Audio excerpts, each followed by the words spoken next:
Stir fry potato naman tayo for this dinner. Hello guys, Catherine here in Hong Kong. Ayan, so for today's video tayo ay magluluto ng potato. So ito ang ating mga ingredients: spring onion and garlic.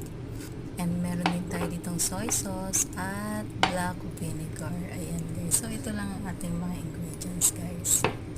So ayan guys, sinapan, magisa lang tayo ng garlic and then ilagay na natin ang ating potato.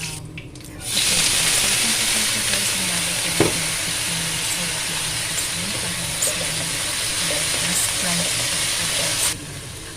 So ayan guys, after 1 minute, lagyan na natin ng konting soy sauce. So itong soy sauce guys, tansya-tansya lang.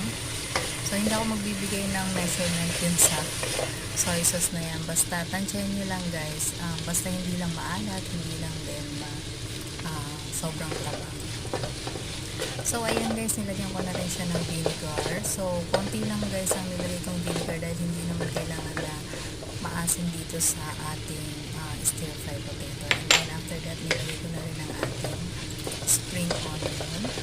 So mas maganda guys kung i-serve nyo sa kanila to na medyo crunchy pa yung potato. Mas na-enjoy nila. So ay ganun. So ayan na guys. O diba, luto na. Ganun lang kadali guys. Gawin nyo na to. Thank you for watching. Bye bye.